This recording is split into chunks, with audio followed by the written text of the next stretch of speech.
प्रभूला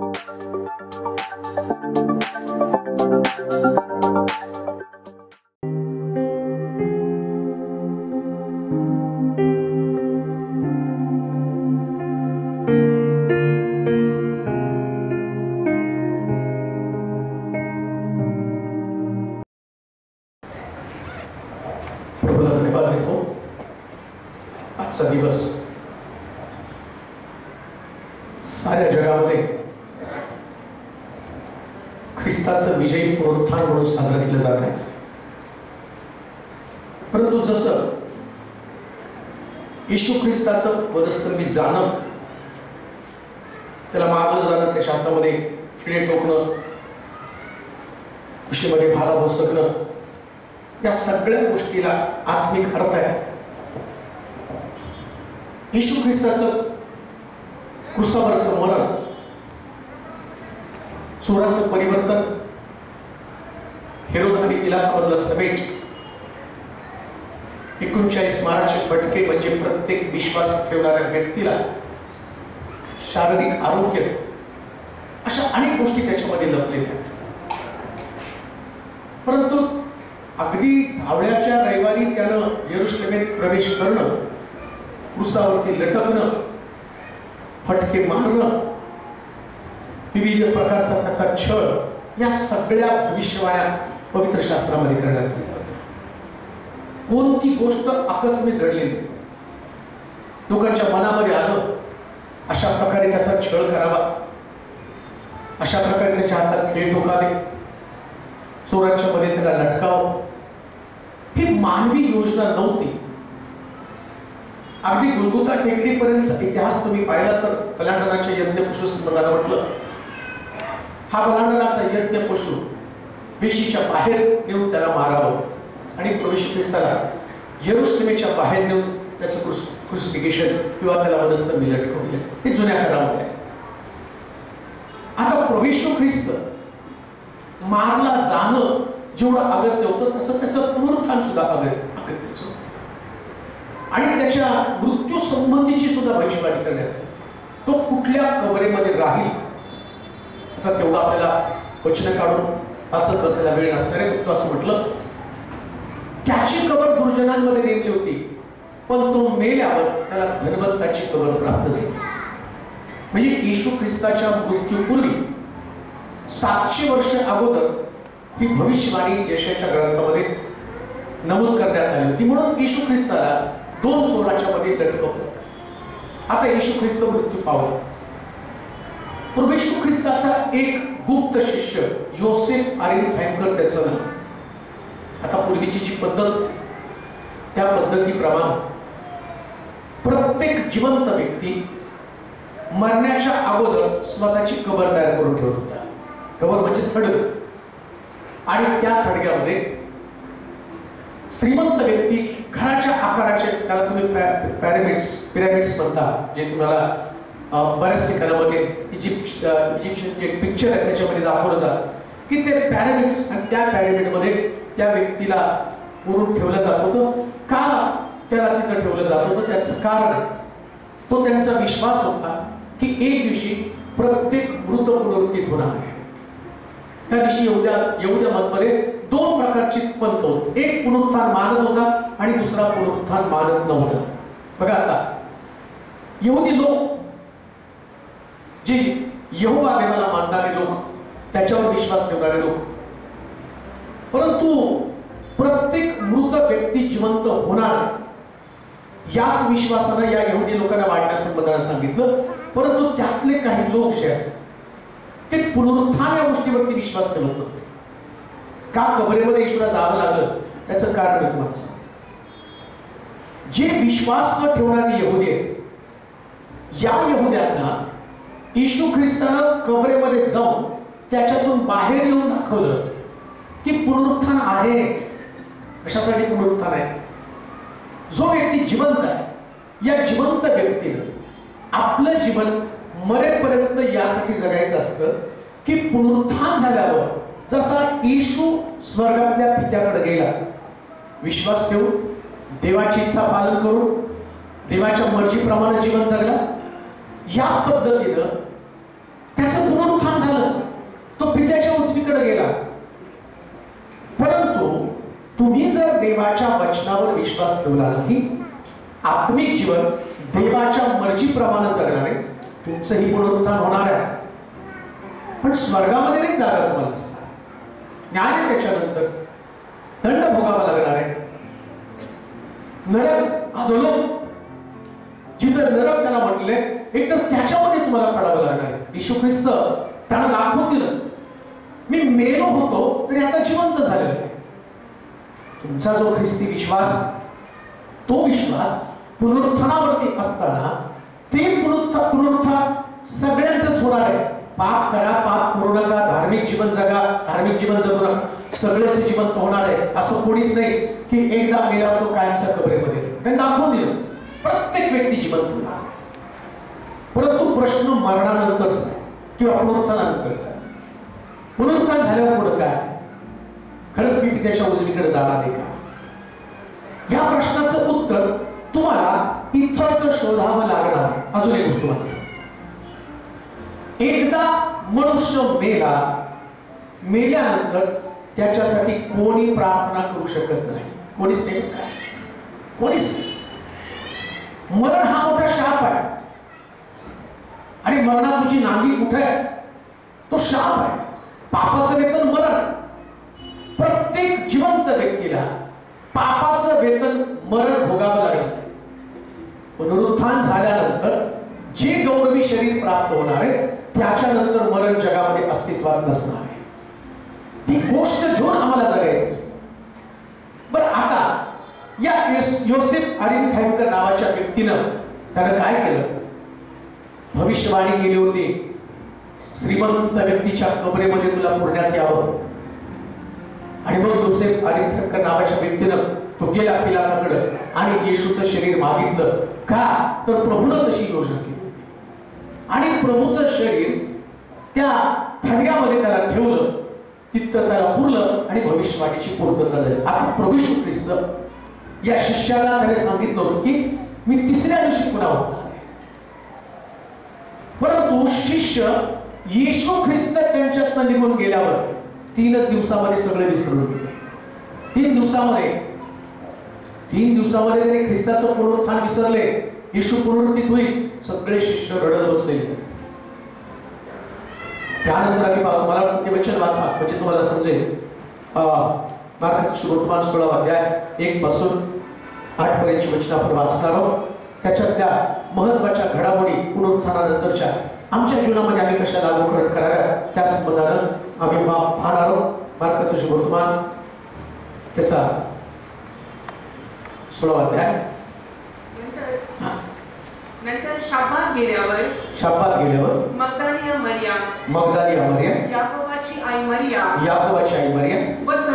व सलोमी यांनी तिकडे जाऊन त्याला लावण्याकरिता सुगंधी द्रव्य विकत घेतली. आणि आठवड्याच्या पहिल्या दिवशी भल्या पहाटेस सूर्योदयाच्या समयी त्या कबरेजवळ आल्या. तेव्हा त्या एकमेकीस म्हणत होत्या, कबरेच्या तोंडावरून धोंड आपल्याकरिता कोण लोटी? त्यांनी वर पाहिले, तो धोंड एकीकडे लोटलेली आले, असे त्यांच्या दृष्टीस पडले. ती तर फारच मोठी होती. मग कबरेच्या आत त्या गेल्या. तेव्हा पांढरा सगा घातलेला एका तरुणाला उजव्या बाजूस बसलेले पाहून त्या चकित झाल्या. तो त्यांना म्हणाला, चकित होऊ नका. वधस्तंभावर खेळलेल्या येशू नासरेतकराचा शोध तुम्ही करीत आहात. तो उठला आहे, तो येथे नाही. त्याला ठेवले होते तीही जागा पहा. तर त्याच्या शिष्यास पेत्रालाही सांगा की तो तुमच्या पुढे गालिलात जात आहे. त्याने तुम्हाला सांगितले होते त्याप्रमाणे तो तेथे तुमच्या दृष्टीस पडेल. मग त्या बाहेर निघून कबरेपासून पळाल्या. कारण त्या कापत होत्या व विस्मित झाल्या होत्या. त्यांनी कोणाला काही सांगितले नाही. त्याने कोणाला काही सांगितलं कारण त्या भयभीत झाल्या होत्या. बस 3 प्रमुख प्रकारच्या घटना येशू ख्रिस्ताच्या पुनरुत्थानाच्या वेळी झाल्या. आणि या घटनेमध्ये कोणीतरी तुम्ही मी त्या घटनेतली एक व्यक्ती आणि त्याचं चित्रण किंवा ती व्यक्ती मी त्या ठिकाणामध्ये आहे. 3 व्यक्ती. पहिला जो घटक आहे, पहिला जो वर्ग आहे, हा वर्ग 5 लोक वधस्तंभाच्या जवळ होते. त्यात आम्ही पाहिलं येशूची आई मरिया, मरिया मगदलिया, क्लोपाची पत्नी मरिया आणि योहान, असे 5 जण त्या वधस्तंभाच्या पायथ्याजवळ होते. पुनरुत्थानाच्या वेळेस येशूचं पुनरुत्थान पाहायला फक्त 3 स्त्रिया त्या कबरेकडे गेल्या. योहान कुठे गेला? येशूची आई मरिया कुठे गेली? या सगळ्यांना त्यांनी सांगितलं तरी मी 3ऱ्या दिवशी पुन्हा उठलो. परंतु येशू ख्रिस्ताचा मृत्यू त्यांच्या डोक्यामध्ये इतका बसला होता की त्यांना असं वाटलं ख्रिस्त मेला म्हणजे आपण तो कबरेतनं कधी बाहेर येणार. पण त्यांनी मिरॅकल्स पाहिले होते, चमत्कार पाहिले होते. मेलेला व्यक्ती जिवंत केलेला त्यांनी पाहिला होता. नाईन गावामध्ये विधवेचा तो मुलगा तिरडीवर त्याला जिवंत केला होता. लाजरस जो मरून त्याला 4 दिवस झाले होते त्याला कबरेतनं बाहेर काढलं होतं. बरं आता एवढं सगळं पाहिल्यावरती यांचा विश्वास किती मजबूत पाहिजे होता. येशूला कोणती कबर बंद करू शकणार नाही, कोणती कबर आणि कोणती थोड त्याला अडवू शकणार नाही पुनरुत्थानाचं. परंतु पवित्र शास्त्र सांगतं भल्या पहाटे सूर्योदयाच्या वेळी या स्त्रिया मसाला आपल्या बरोबर घेऊन त्या कबरेकडे निघाल्या. कशासाठी? मसाला पूर्वीची पद्धत होती. मानवी शरीर एकदा कबरेमध्ये ठेवल्यावरती ते सगळं सोलून काढायचं. आतमधले सगळे अवयव सगळे आताचे पोस्टमॉर्टम करतात, त्याच्यामध्ये त्याचं रक्त काढणं, त्याची आतडी काढणं आणि सगळा मसाला त्याच्यामध्ये भरून ठेवणं. आता येशूच्या शरीरामध्ये मसाला भरण्यासाठी ते चालले होते का तर त्याचं शरीर प्रिझर्व करा. एक गोष्ट ख्रिस्ती व्यक्तीमध्ये प्रकर्षाने जाणवते. ख्रिस्ती व्यक्ती 2 गोष्टीसाठी फार आतुर असतो. कोणतं माहिती का? एक येशू ख्रिस्ताचा जन्म, बाळ म्हणून त्याला स्वीकारण्यामध्ये. बघा तुम्ही 2 गोष्टी ख्रिस्ती लोकांची गर्दी पुष्कळ असते म्हणजे त्यांना ते आवडतं. कोणतं? नाताळ, का तर येशू बाळ. आणि दुसरं गुड फ्रायडे, का तर येशू मेला. मधला येशू त्यांना आवडत नाही. बाळ म्हणून येशू कशासाठी पाहिजे? बाळ येशूला काही समजत नाही म्हणून तो आम्हाला पाहिजे. त्याला काय कळणार येशूला? की तंबाखू खाली काय, गुटखा खाल्ला काय, वाद केलं काय, भांडण काय केलं काय, व्यभिचार केला काय, शिवीगाळ केली, त्यांना काय कळणार आहे? गाणेकरला काय कळलं? तो छोटा येशू सगळ्याला आवडतो. मग त्या बाळ येशूला भेटायला गर्दी करतात. आणि दुसऱ्याला गर्दी कधी करतात? मेलेला येशू गुड फ्रायडेला. तो मेलेला आम्हाला आवडतो, जिवंत कुठं आवडतो. म्हणून पुनरुत्थान झाल्यावर 3 लोक, किती लोक होते? 3. मेल्यावर किती लोक होते? 5. बाकीचे लोक निघून गेले. आणि वर्षानुवर्ष याच कॅटेगरीमध्ये लोक जीवन जगत असतात. आणि आता बघा तुम्ही सुटल्यावरती वर्षभर न दिसणारे प्रभू उठला, प्रभू उठला, मला भेटला, माझ्याशी बोलला. आता प्रेझर नाही करणार, काय करणार आहे? प्रभू उठला तर बिडी बाहेर पडू दे ना, प्रभू उठला तर तंबाखू बाहेर पडू दे ना, सिगारेट बाहेर पडू दे, दारू बाहेर पडू दे. उठलेला प्रभू, तुला वाटतं का तुझी बिडी, तंबाखू, सिगारेट, व्यभिचार, जाळकर्म, राग, द्वेष, मत्सर हे सगळे घेऊन कोणत्या डेरीने म्हणता तुम्ही प्रभू उठला? म्हणून वाक्य फार सुंदर वापरलं. या बायका, या 3 स्त्रिया मसाला घेऊन प्रभूला भेटायला गेले. आज लोक मसाला घेऊनच प्रभूला काय प्रार्थना करतात. तू आमचा बाप आहे, आम्ही तुझे लेकर आहोत, तू आमच्यावरती इतका मसाला हे प्रभू, आम्ही पापी, आम्ही अमक आहे, आम्ही तर. आणि बऱ्याच लोकांना एवढा प्रभूला मसाला लावायची सवय असते ना, सोडायचं नाही पण मसाला लावून लावून प्रार्थना करायची. मसाला लावून, अहो प्रभूजी, अहो अंक, अहो अंक, किती मसाला लावला. अरे येशू ख्रिस्त मसाला लावून घेतच नाही, हे मसाला लावायला निघाले आणि आतमध्ये बघितलं तर ज्याला मसाला लावायचा तो गायब झालेला आहे. लक्षात ठेवा, तुमचा माल मसाला काही उपयोगाचा नाही. गीतांच्या द्वारे पण आम्ही मसाला लावतो, काय गाणी रचतो, काय गाणे गातो, इतकी सुंदर गाणी, गाणं खूप छान आहे. मी बघितले बरेच लोक त्यावेळेला आमच्याकडे यायचे आणि आल्यानंतर मी आता आपल्याकडे पद्धती फार वेगळी हो. ज्याच्या चर्चचे मेंबर त्याच्याच दारात आले, दुसऱ्याच्या दारात. मोठा प्रश्न हो स्वर्गामध्ये गेला आपण सगळे म्हणतील देवा एक एक एरिया दे आम्हाला. येऊचे लोक म्हणतील आमचं तिकडं डिपार्टमेंट, आमचं घर तिकडं बा, बाकीच्या शेजारचं काय लागलं. मी लहान होतो म्हणजे आमच्याकडे या ना. कुठल्या चर्चचा मेंबर? मी म्हटलं मी सेंट मेरीच आहे. नाही आम्ही दुसऱ्या चर्च आहे, तुमच्या दारात. आणि मग मला माहित वाटलं, म्हटलं नाही चला लावच. आणि त्यांना ओढत ओढत लहान होतो, अगदी अजून दृश्य आठवतं, घेऊन आले इकडं गायला लागले. इतकं भारी गाणं गाणं ऐकूनच मी परवाय झालं. एवढं सुंदर चाल, एवढं सुंदर वाद्य, एवढा छान आवाज, ते सगळं गायलं आणि इतका तल्लीन झालो. अरे म्हटलं आता खरा नाताळ यांनी गाणं गायलं म्हणजे नाताळ. आणि मग त्याच्यामध्ये एक जण, मी हळूच त्याच्या मागे कुठं जातो बघितलं तर अंधारात गेला आणि क्वार्टर काढली आणि लावली. किती मसाला लावला, किती मसाला लावला. प्रश्न तोच आहे, कोणत्या कॅटेगरीमध्ये, कोणत्या वर्गवारीमध्ये आहोत. तुम्ही प्रभूला कधीच मसाला लावू शकत नाही. जक्कय मसाला लावायच्या भानगडीत पडला नाही. येशूला घरी आणलं, जक्कय पराकर खाली, आज मला तुझ्या घरी यायचंय, तुझ्याबरोबर जेवण करायचंय. आणि जेव्हा येशू त्याच्या घरात जेवायला गेला, मेनू नाही सांगितला कोणता, पण जक्कयानं विदाउट मसाला त्याला इम्प्रेस केलं. काय म्हटला, कोणाचं कुभांडा घेतलं असेल चौपट परत करतो, अर्धद्रव्य गरीबाला देतो. येशू त्याला म्हणतो आज या घराण्याला तारण प्राप्त झालेलं आहे. मसाला तुम्हाला तारण देणार, मसाला तुमच्या पाठीवरती कौतुकाची थाप मारेल, पण ख्रिस्ताचं दर्शन तुम्हाला त्यातनं घडणार. येशूचं पुनरुत्थान समजलं.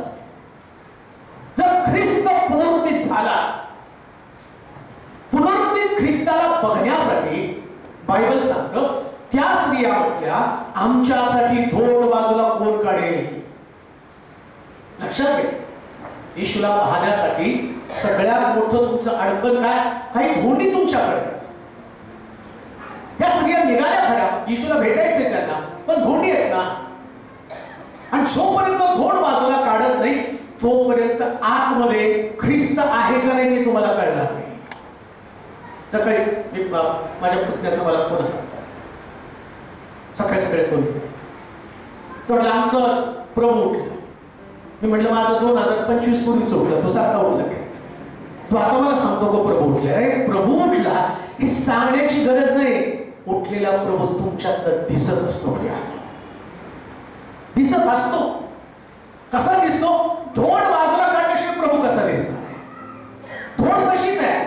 आणि बाहेरून जर मी म्हटलं प्रभू उठला, प्रभू उठला, प्रभू उठला, प्रभू उठला, प्रभू उठला, आता त्या स्त्रिया म्हणतात प्रभूला पाहायचंय, त्याला मसाला लावायचाय, त्याला भेटायचंय. तिसऱ्या दिवशी ती त्या ठिकाणी निघाले प्रभूला भेटण्यासाठी, मसाला लावण्यासाठी, फुलं टाकण्यासाठी नाही. बरं आमच्याकडे तिसऱ्या दिवशी फुलं टाकायला जाते, तिथं मसाला लावत होते.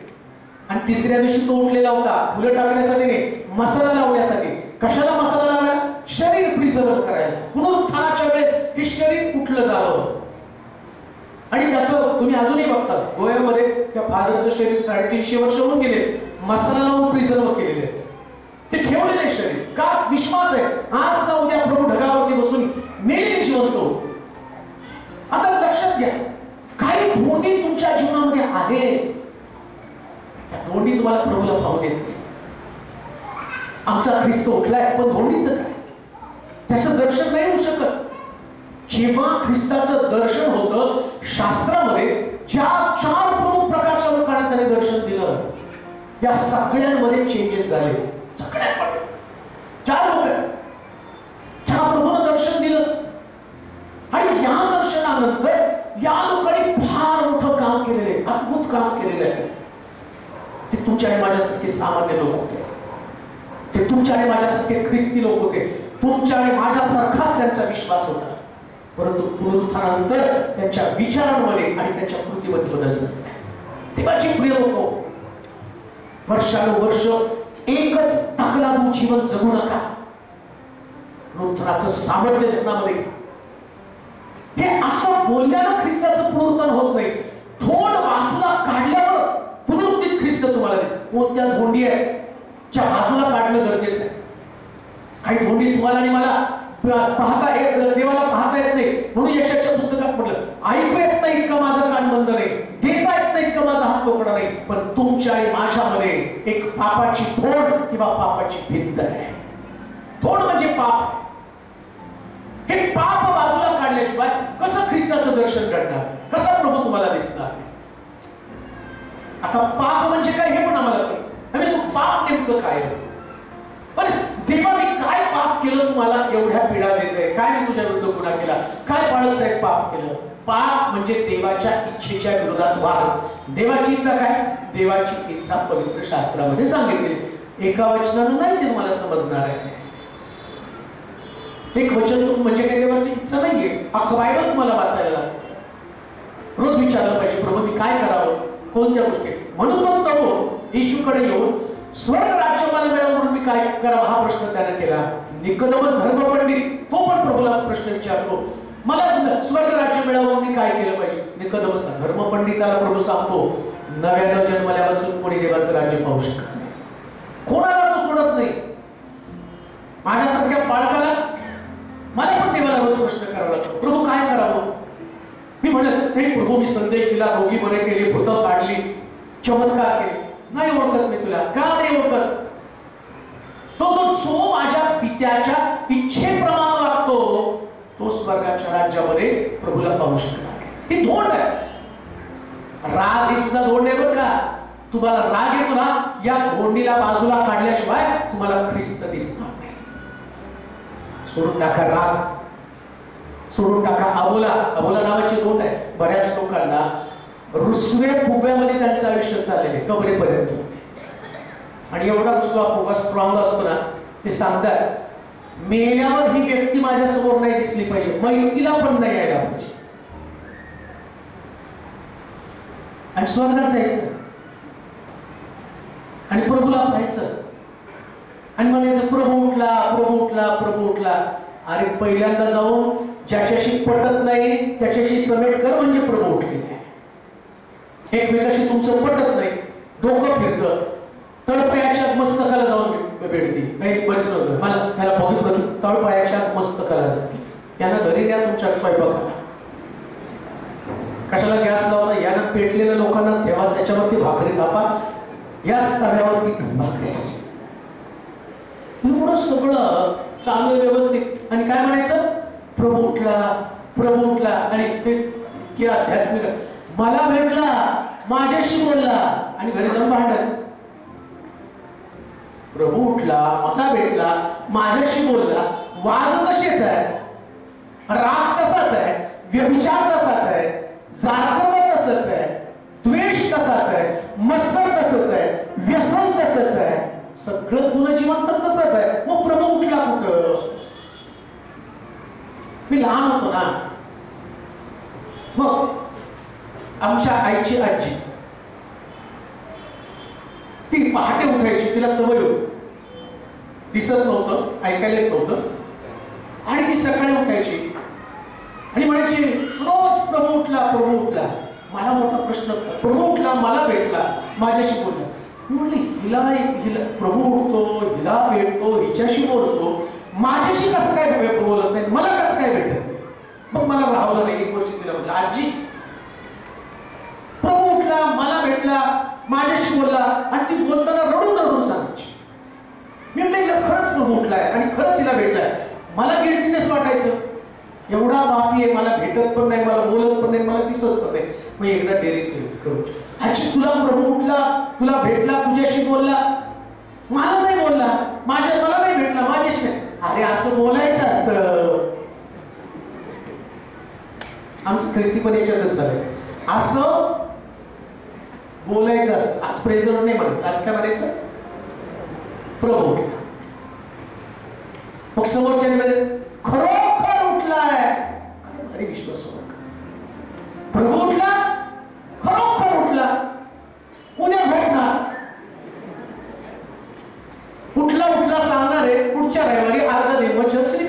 झोपला, आता झोपला, आता नाटकाला नाही, आता जन्म होईल आपल्याला बाळ. तारा काढायचा, घरावर लावायचा, बघा बघा आमच्याकडे या, आमच्या दारात गाणे गावा, परत ख्रिस्ताला मारायचं, परत उठवायचं आणि परत मसाला लावायचा नाही. प्रभू उठल्यावर स्वस्थ बसत नाही. ज्यांनी प्रभूचं दर्शन पाहिलं त्या लोकांनी जगाला हलवलं. ते बसले नाही घरी.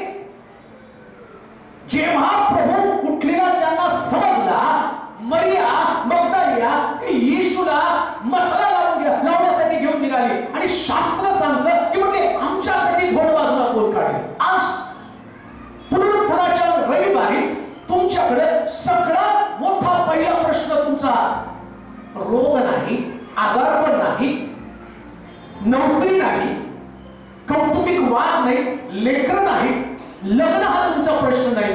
सगळ्यात तुमचा जीवनाचा प्रश्न कोण असेल तर माझ्यासाठी थोड बाजूला कोण काढेल. थोडी निघला पाहिजे. आणि लग्नासाठी, लेकरासाठी, नोकरीसाठी, कुटुंबासाठी, कर्जासाठी देवाकडे प्रार्थना करतो. धोंडीसाठी कोणी प्रार्थना करत नाही. प्रभू धोंड निघू दे, त्यातून बाहेर काढवा. मला परिवर्तन करायचं, माझं जीवन बदलायचं, मला प्रभूचं दर्शन करायचं. म्हणून डोंगरावरच्या प्रवचनामध्ये त्यानं सांगितलं, जे अंतःकरणाचे शुद्ध ते धन्य ते देवाला पाहते. अशुद्धता ही धोंड आहे. अशुद्ध जीवन, अशुद्ध विचार, अशुद्ध बोलणं, हे सगळ्या धोंडी आमच्या जीवनामध्ये तशाच आहे. आणि आम्हाला कधीच वाटत नाही की धोंड बाजूला काढेल. तिने अंतःकरणामध्ये विचार केला, धोंड बाजूला कोण काढेल.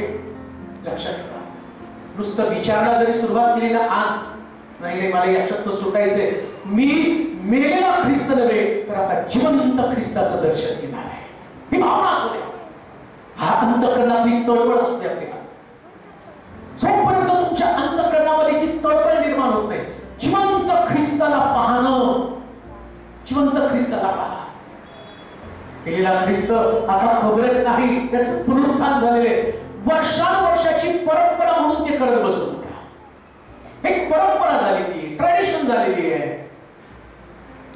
हे म्हणून काय म्हटलं, मार्काच्या 24च्या 7व्या अध्यायामध्ये तो म्हणतो, हे लोक व्यर्थ माझा ओठाणी सन्मान करतात.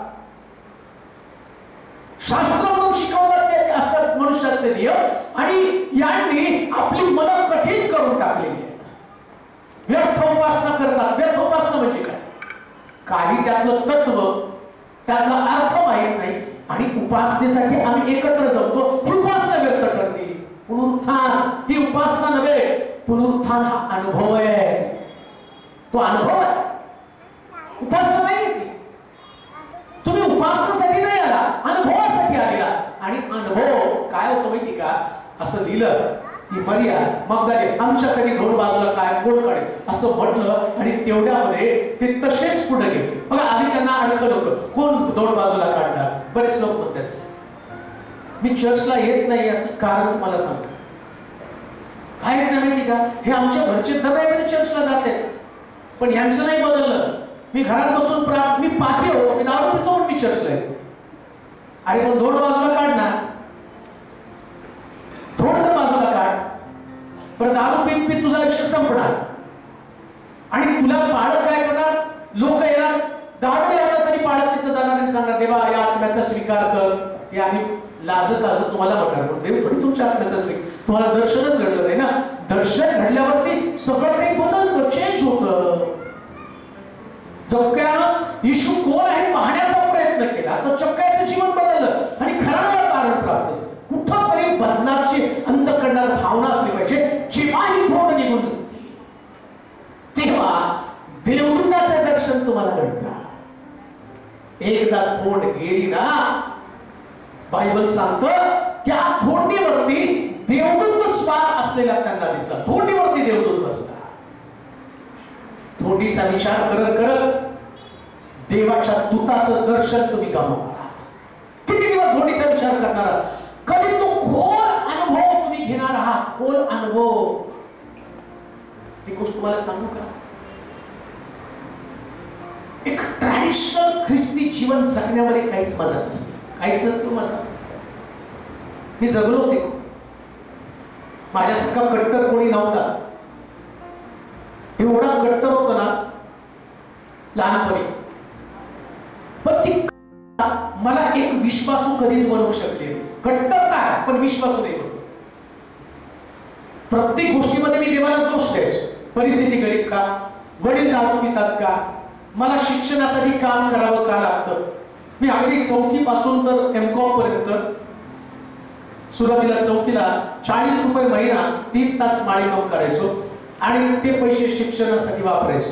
एमकॉम झाल्यावर मला महिन्याला 200 रुपये 4 तासाच्या पगाराची महिन्याला मिळत होते. त्याच्यात माझं कॉलेजचं शिक्षण पास. एक आई घरामध्ये, तिचं वडील दारू पिणारे होते, आई धुणं भांड्याची कामं करायची.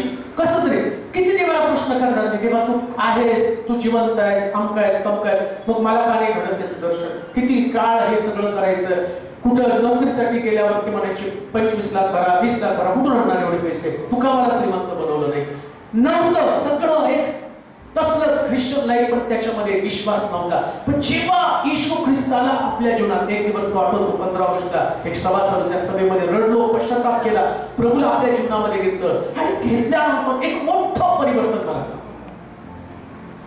आता विश्वास ठेवण्यासाठी माझ्याकडे पुष्कळ स्ट्रॉंग अशा प्रकारचा विश्वास ठेवण्यासाठी पवित्र आत्म्याने मला कृपा होती.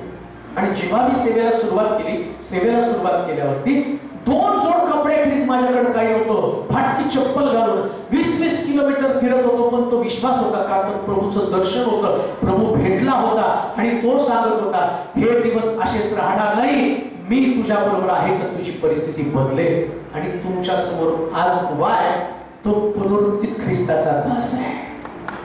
पुनरुत्थित ख्रिस्त. आता तुम्ही विश्वासामध्ये वाढवणे, तुम्ही मला कितीही मोठ्या प्रश्नामध्ये टाकलं तर माझा प्रभू त्यातून मला बाहेर काढेल, माझा प्रभू त्यातून मला बाहेर काढेल. हा तुमचा विश्वास आहे. तुम्ही सण म्हणून प्रभूच्या भवनामध्ये येत नाही. हा सण आहे, आज आमचा ईस्टर आहे. काही लोक म्हणतात की आज आमचा ईस्टर आहे, ईस्टर आहे. आता लोकांना पण मोठा प्रश्न नाही का, तुम्हाला सकाळी सकाळी बरेच व्हॉट्सअपवरती मेसेज आले असतील, मग त्याच्यात कोणीतरी सांगितलं ईस्टर म्हणू नका, ईस्टर राणीने काढलं, कोणी तर काढू द्या. आता बघा 2 नोव्हेंबरला गांधी जयंती आणि 2 ऑक्टोबरला 2 कब्रस्तानचा दिवस 2 आता 2 नोव्हेंबरला कब्रस्तानचा दिवस आहे आणि त्या दिवशी कोणतरी जन्माला, मग काय त्याचा मेलेला दिवस साजरा करणे. 2 ऑक्टोबरला गांधी जयंती आणि तुमच्या पण नातवाचा वाढदिवस, मग लोक काय त्याला गांधी समजते. 2 ऑक्टोबर गांधी जयंतीच आहे. तसं काय ईस्टरची राणी अमक तमक, अहो आम्ही तिच्या नावानं करत नाही, आम्ही करतो माझा ख्रिस्त कबरेत बाहेर पडला त्याच्या नावाने आणि त्याची घोषणा आम्ही करतो. प्रश्न तो नाहीच आज काय उद्या काय, प्रश्न हा आहे की येशू पुनरुत्थित झाला बस. पण झालं तर घडलं काय. ती महिला थोड बाजूला काढलेले पाहिले आणि आतमध्ये ती गेली, पाहती तर काय येशूचं शरीर तिला सापडलं नाही, ती दुःखी झाली. म्हणजे तिला पाहिजे काय होतं, मेलेला ख्रिस्त, जिवंत ख्रिस्त नको आहे. घाबरली, येशू कुठे गेला, येशू कुठे गेला, कबरेत तो दिसायला लागला नाही. मग प्रभू 1-2 तिला विचारतो, बाई तू कोणाच्या आणि ख्रिस्ताचा शोध करते का. आणि त्यानं काय म्हटलं माहिती का, जिवंताचा शोध. कुठं करते जिवंताचा शोध, मेलेल्यांमध्ये. आता मेलेले कोण आहे, स्तोत्रामध्ये सांगितलं मेलेले म्हणजे निशब्द स्थानी बसलेले लोक देवाची स्तुती करत नाही. जे लोक देवाची स्तुती करत नाही ते मेलेले आहेत. मी आल्यावर जरा भीतभीतच आलो होतो तुमच्या चर्चमध्ये, टाळ्या वाजवतेत का नाही, हसतेत का नाही. कडे चर्च मध्ये गेलो म्हणजे टाळ्या नाही वाजवायच्या, अशा वाजवायच्या. अहो देवाच्या मंदिरामध्ये, देवाच्या सानिध्यामध्ये असं म्हटलं, स्वर्गामध्ये अनेक जलप्रवाहाचा ध्वनी, प्रचंड मेघगर्जनेचं नाव म्हणतो हालेलुया. आता आम्हाला टाळ्या वाजवायला नको, हालेलुया म्हणायला नको, आम्हाला देवाचा जयघोष करायला नको, मग तिथं कसा प्रभू सापडेल.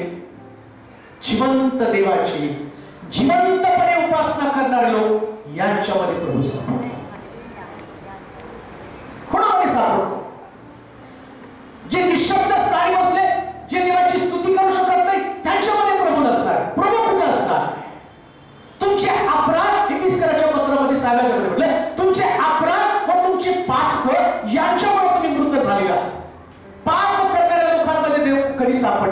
जिथं पाप करणारे लोक आहेत. आम्हाला माहिती सगळ्या सणासाठी मेनू ठरलेले आहे. जावळ्याच्या रविवारी पोळ्या, काय माहिती नाही तुमच्याकडे नगर नाही, तुमच्या नगरकडे मटन फेमस. करतात पोळ्या मटणाच्या. जावळ्याच्या रविवारी पोळ्या, इस्टरला नळ्या, नाताळाला बिर्याणी. म्हणजे येशूचा पुनरुत्थान जन्म याच्याशी संबंध नाही, सगळं खाणे आणि पिण्याशी संबंध आहे. सगळं खाणे पिण्याशी. येशू उठला काय झावळ्याचा म्हणजे पोळ्या थांबलाय, पोळ्या म्हणजे पोळ्या. म्हणजे पाप सोडणार नाही, मेनू चेंज झाला, पॅकिंग तर तेच आहे. 25 तारखेला डीजे लावायचं, बापले समोर बाटल्या घेऊन बसायचं, त्याने त्याच्यात होतायचं याच्यात आणि याचा. ख्रिस्त आला आला, आनंद झाला, फक्त तुला दारू प्यायला आनंद झाला, बाकी कशाला आनंद झाला. मेनू तोच आहे, खाणं आणि पिणं याच्यात सगळं चाललंय. म्हणजे तुम्ही खरंच बदलला का? परंपरा तीच आहे, जीवन तेच आहे. जेव्हा ख्रिस्त आला, आता 2-3 गोष्टी सांगतो.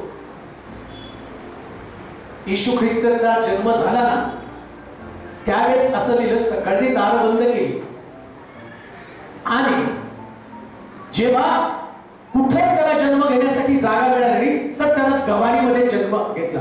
गव्हाणी, मी त्याचं शोध लावला, डिक्शनरी चेक केली, बऱ्याच त्याच्यावरती अभ्यास केला, नेमकी गव्हाणी म्हणजे काय. आता आम्ही दाखवतो ती गव्हाणी खूप सुंदर असते, इतकं छान ते गवत, बाजूला देवदूत असे आलेले, मग त्याच्यामध्ये लाईटिंग आणि इकडं 2-4 बकऱ्या आणि इतकं सुंदर असतं ना, प्रत्येक व्यक्तीला वाटतं गव्हाणी आमच्याकडेच आहे, आमच्या घरात गव्हाणी असतं.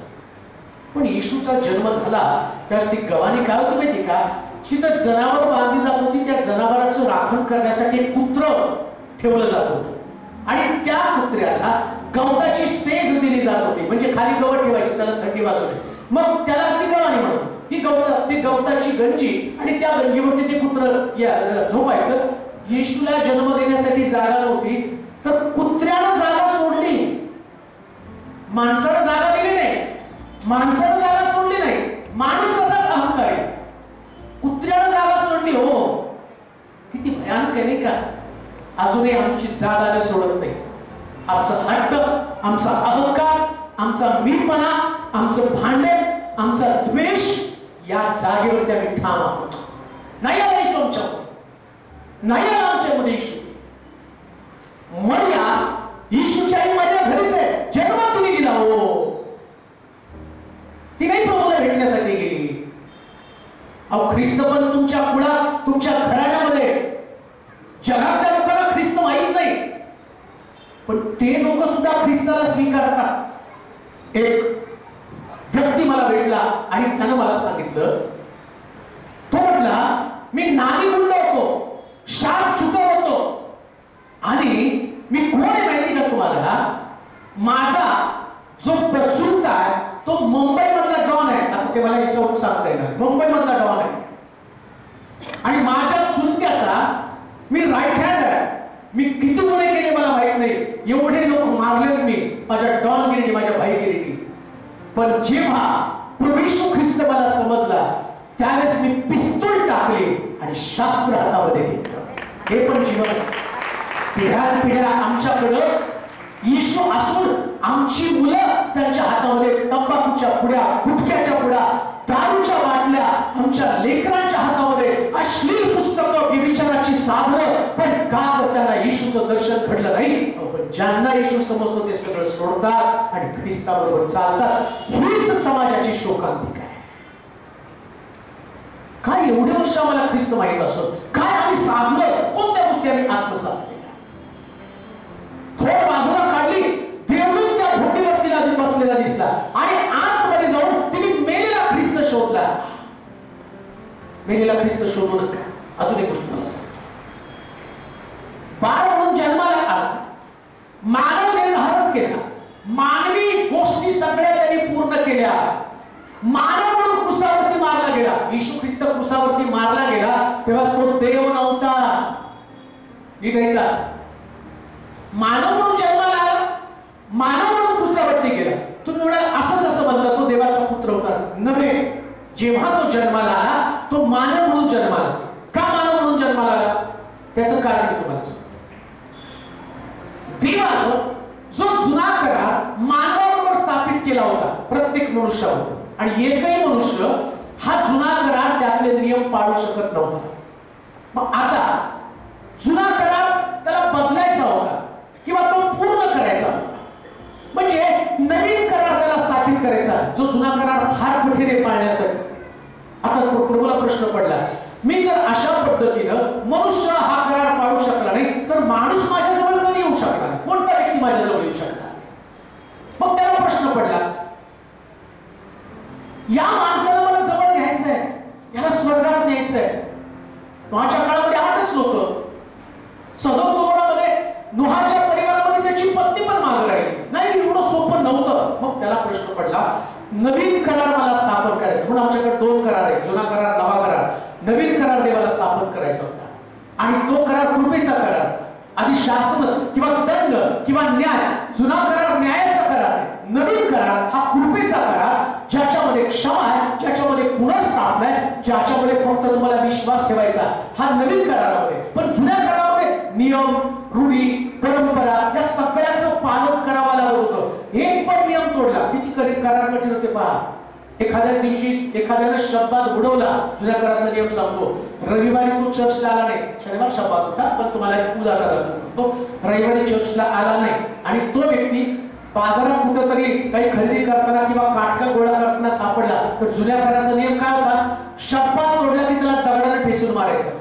मला वाटतं आपलं अर्ध चर्च तर मेल असतं नाही का? दगडाने ठेचून मारायचं म्हटल्यानंतर मी म्हणतो खरंच करायला पाहिजे होतं तसं. आपले चेचले पाहिजे होते. किती कठीण होतं. कोणी आपल्या बापाची, आपल्या आईची निंदा करेल तर त्याला मरणदंड द्यावा. जुन्या कराराचा नियम काय? जुन्या कराराचा नियम, आई वडिलांना उलट बोलायचं नाही, निंदा करायची नाही. आमची लेकरं तर 12 महिने तेच करत राहतात. मरणदंड किती पाळणं कठीण होतं. मग आता तो म्हटला की कोणीतरी एका व्यक्तीनं हे सगळे करार पाळले पाहिजे, मग मी ते कॅन्सल करतो. कारण देव आहे, आकाश पृथ्वी नाही तशी, पण माझं वचन तो माणसानंच ते पाळायचं. आता देवाला प्रश्न पडले, एकही माणूस पाळत नाही. मग ह्याला पाठव, त्याला पाठव, संदेश त्यांनी सांगितलं, सगळे पाठवून दाबला. मग स्वर्गामध्ये देव आपल्या पुत्राशी बोलत आहे. बोलता तो म्हणतो, एक काम कर, आता पृथ्वी तलावर तुला मानव म्हणून जावं लागेल. मानवाला तू दाखव की हे सगळं तू पाळू शकतो. आणि येशू मानवाच्या रूपाने या पृथ्वी तलावर आला आणि सगळे नियम त्यांनी पाळून दाखवले. एक सुद्धा नियम तो चुकला नाही.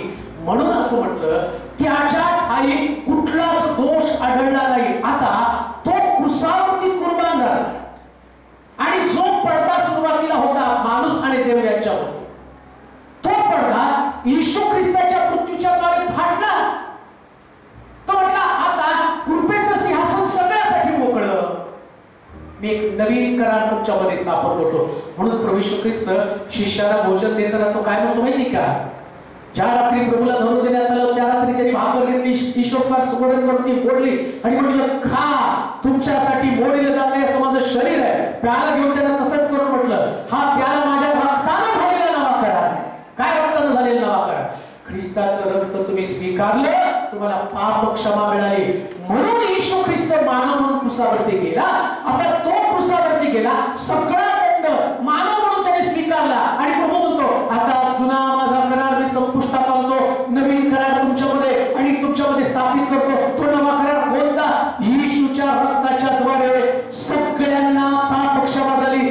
एका मनुष्यानं पाप आणलं, त्याचं नाव आदाम. दुसरा आदाम प्रभू येशू ख्रिस्त, तो आला. त्या आदामानं सगळ्या मानवावरती पाप आणले, दंड आणला. दुसऱ्या आदामानं त्याच्या मरणाच्या द्वारे सगळ्या माणसाला नीतिमान ठरवलं. म्हणून येशू ख्रिस्त मानव होता.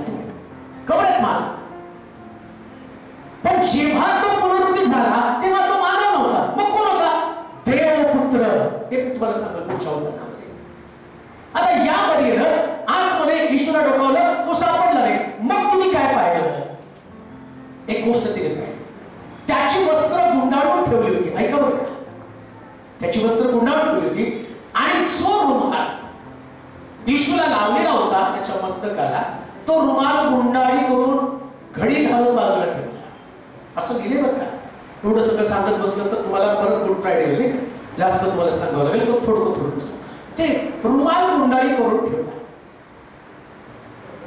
तुम्हाला समजलं ना, येशू ख्रिस्ताचं पुनरुत्थान, त्यातलं डॉक्टरीन, त्यातला सिद्धांत तुम्हाला सांगतो. त्याला रुमाल गुंडाळी करून किंवा घडी घालून बाजूला ठेवला. वस्त्र इकडे तिकडे पडलेली होती, पण रुमाल मात्र घडी करून बाजूला ठेवला. कशासाठी हो? ख्रिस्ताचं पुनरुत्थान.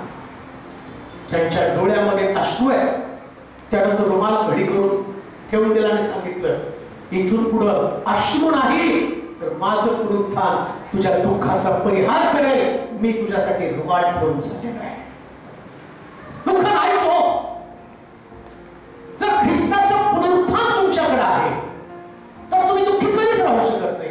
कसं पॉसिबल आहे तुम्ही दुःखी राहा? पुनरुत्थित ख्रिस्त तुमच्यामध्ये आहे, पुनरुत्थित ख्रिस्ताची घोषणा करण्यासाठी तुम्ही आहात. तर लक्षात ठेवा, तुम्ही त्याला मेलेलं समजू नका. आज पण आम्ही मेलेले समजतो ख्रिस्ताला. आम्हाला प्रश्न खूप मोठे वाटतात, धोंडे खूप मोठ्या वाटतात. जसं मरियाला वाटलं धोंड मोठी आहे. मी आल्यावर कोणीतरी मला असेल परिवार, नाशिकचा एक परिवार मला आल्याला भेटला. मला एक साक्षी सांगायची. म्हटलं बोल, काय साक्षी आहे तुमची? ते म्हणजे आमचे एक रिलेटिव्ह नाशिकमध्ये राहायला होते. हॉस्पिटलमध्ये त्यांना ऍडमिट केलं होतं, क्रिटिकल कंडिशन, सिरियस कंडिशन मध्ये. डॉक्टर म्हटले यांना घरी घेऊन जा, आता हे वाचणार नाही. मग तेवढ्यात त्यांनी मला कॉल केला आणि सांगितलं की फाळके साहेब असे आयसीयू मध्ये ऍडमिट आहेत, क्रिटिकल कंडिशन आहे, डॉक्टरने गॅरंटी सोडलेली, प्लीज फक्त तुम्ही प्रार्थना करा, शब्द त्यांच्या कानावरती जाऊ द्या.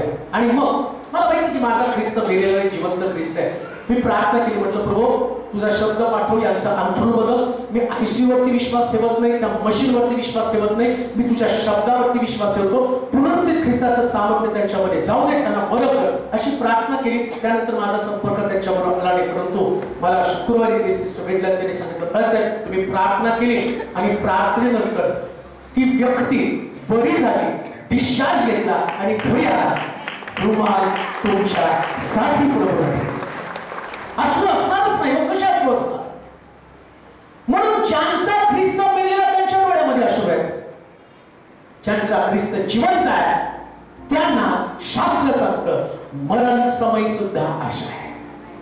मरण समय सुद्धा आशा आहे. डिक्लेअर करा, घोषणा करा.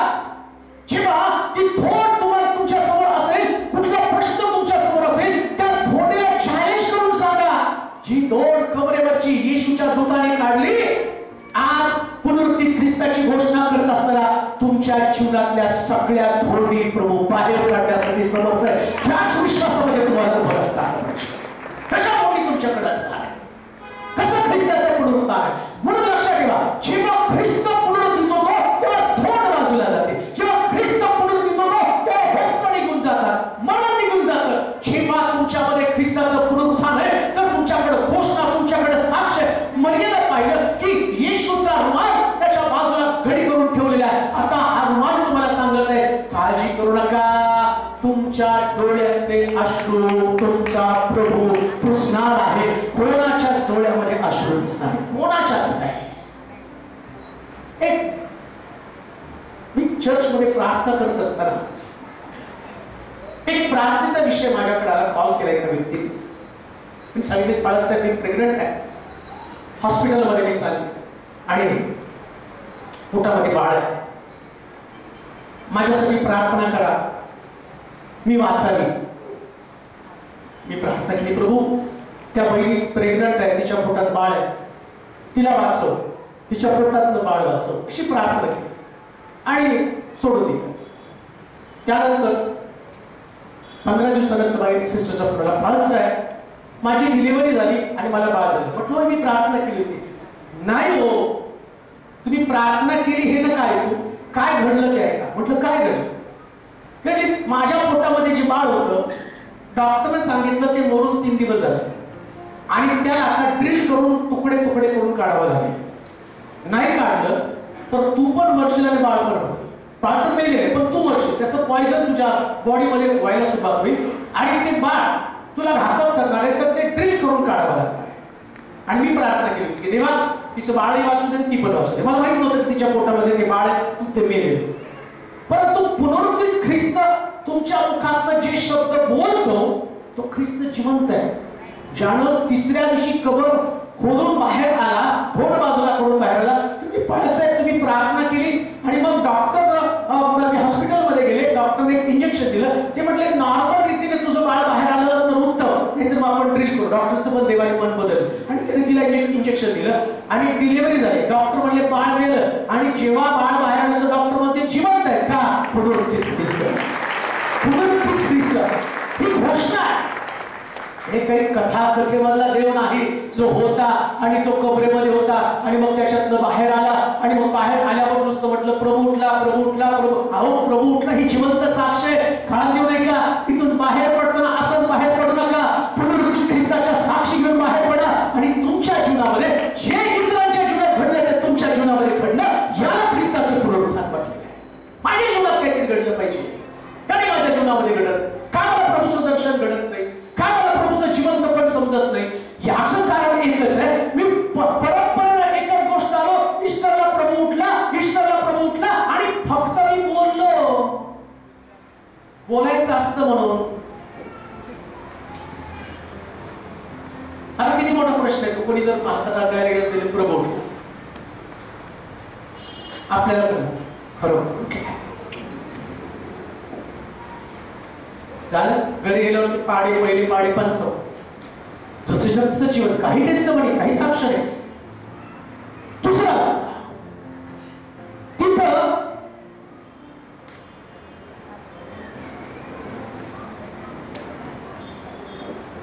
बोलू नका रे. मला सांगायचं एवढं सांगायचं असतं पण ठीक. अजून एक फक्त 10 मिनिटं घेतो तुमची. आता घरी गेल्यावर तुम्हाला जेवायचंच आहे, दुसरं काय नाही का?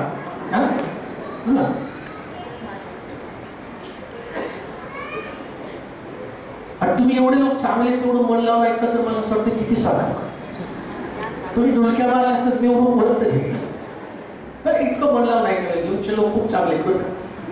अगदी मन लावून ऐकलं वरपासून खालपर्यंत पुन्हा सगळ्यांच्या चेहऱ्यावरती प्रसन्नता आहे. असं वाटतं की सगळ्यांचा प्रभू उठलेला आहे. आता काय घडलं माहिती का?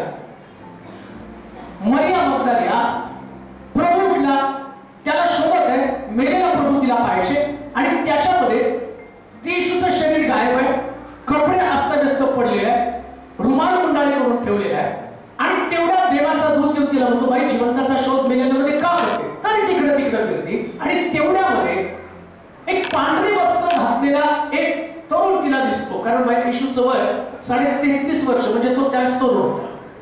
33.5 वर्ष तिने तो तरुण पाहिला. आता त्या तरुणाला पाहिल्याबरोबर बघा 3 दिवसात किती फरक पडला बरं का. किती दिवसात? ती ईश्वरा म्हटली माळीला माझ्या प्रभूला. किती दिवसात हो? किती दिवसात? अहो रे तुम्ही एवढे आठवडे चर्च उघडवता, तुम्हाला कसं काय ख्रिस्त दिसेल? तिला तर माळी दिसला. 3 दिवसात तिनं येशूचा चेहरा विसरली आणि येशूला म्हणती माळीला. जेव्हा तुम्ही मेलेल्या ख्रिस्ताचा शोध घेता तेव्हा तुम्ही देवाला येशूला माळी म्हणून स्वीकारता. माळी म्हणजे काय हो? खत पाणी घालायला पाहिजे. आमचं पद्धत सकाळचा नाश्ता दिला, दुपारचं जेवण दिलं, दुपारचं जेवण दिलं, रात्रीचं जेवण दिलं. रात्री झोपताना 2 उशाला 2 पायथ्याला देवदूत ठेवलं. माळी. माझ्या नवऱ्याला सांभाळ, माझ्या लेकराला सांभाळ, माझ्या सासूला सांभाळ, माझ्या माळी.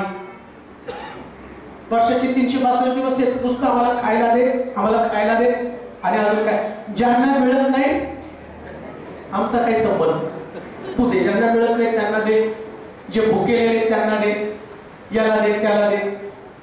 आमच्याकडे अहो ही आमची सवय त्या डोंगरावरती असल्यापासूनच आहे. येशू म्हटलं तुम्ही भाकरी द्या, तेव्हा आमच्याकडे भाकरी नाही. हे माळी दादा फक्त येशूला आमचा सांभाळ करावा. फक्त येशूला सांभाळ. आजारी पडल्यावर बघा की स्तोत्रपद सगळी स्तोत्र ठरलेली आहेत बघ. आजारी पडल्यावरती वेगळी, लस भीती वाटायला लागली. आता डॉक्टर म्हटले ना, काय खरं नाही यांचं. परमेश्वर माझा मेंढपाळ आहे, मला काही न पडणार नाही. हिरव्यागार कुंडात चरवितो, शांत पाण्याचा येतो, माझा युद्धाचा कामाला करतो. मृत्यू छायेच्या दरीतून जात असलो तरी मी काट सलाईन काल व्हेंटिलेटरचं मास्क बरं. मृत्यू छायेच्या दरीतून जात असला, हा उलट ओरडता, श्वास घ्यायला त्रास होता, जरा मोठं मशीन लावा.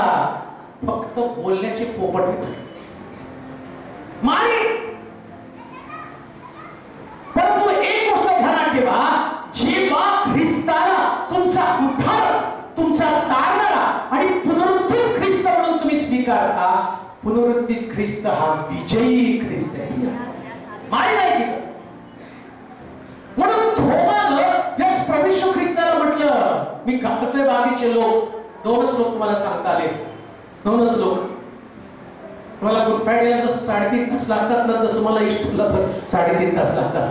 म्हणून तुम्हाला त्या थोमा संबंधाने सांगू द्या, ज्या थोमाला ख्रिस्ताला दर्शन. आता सगळीकडे प्रभू उठला ह्या मरीला त्यांनी जसं सांगितलं, जाऊन सांग सगळ्या शिष्याला प्रभू उठला. त्याच्यात वाचलं तर तुम्हाला कळलं, त्याने विश्वासच ठेवला नाही. एवढे हटवादी शिष्य होते ना. मी पण तुम्हाला एवढं सांगून दिलं ना, तुम्ही काय बदलता हो. विश्वासच ठेवला नाही ते. पेत्राला मात्र मरीनं सांगितलं, प्रभू उठला. तो रडायचं थांबला आणि प्रभूला भेटण्यासाठी गेला. फक्त पेत्र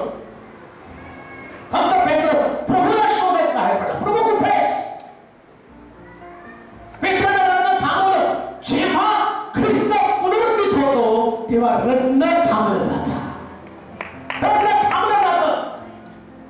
आजपासून तुमचं रडणं थांबवा, कुरकुर थांबवा. का? ख्रिस्त कबरेत नाही, तो पित्याच्या उजवीकडे तुमच्यासाठी मध्यस्थी करत, तुमच्यासाठी मध्यस्थी करत. हे सामर्थ्य आहे पुनरुत्थित ख्रिस्ताचं. थोमाने विश्वास ठेवला नाही. थोमा सगळ्यापेक्षा वेगळा. एका घरामध्ये बंद कुठं आहे, कशाला हे आदत पडायचे म्हणतात. येशू उठला, प्रभू उठला, सगळ्या यरूशलेमेत गडबड, प्रभू उठला. तो म्हटला यांच्यासारखे काही लोक अलिप्तवादी असतात. आपण नाही प्रार्थनेला जायचं, घरात बसून एकटंच थांबायचं त्यांच्याबरोबर. आणि तेवढ्यामध्ये येशूनं त्या बंद खोलीमध्ये प्रवेश केला आणि मग थोमासमोर प्रगट झाला. तो म्हटला, थोमा मी उठलोय. तो म्हटला, मी विश्वास ठेवणार नाही जोपर्यंत तुझ्या कुशीमध्ये बोट घालत नाही, तुझ्या हातामध्ये बोट घालत नाही, तोपर्यंत मी तुझ्यावरती विश्वास ठेवतो. हे थोमाची पवित्र शास्त्र काय सांगते, जेव्हा प्रभू येशू ख्रिस्त उठला आणि मरिया, त्या मरियेनं येशूला बिलगण्याचा प्रयत्न केला. तो म्हटला, बाई मला हात लावू नकोस. मरियाला नाही हात लावू दिला. परंतु जेव्हा प्रभू येशू ख्रिस्त पुनरुत्थित झाला, दोन सिद्धांत मी तुम्हाला सांगतो. मरियाला नाही हात लावू दिला. तो म्हटला, नाही मला माझ्या बापाकडे जायचंय, आता तू मला हात लावू नकोस.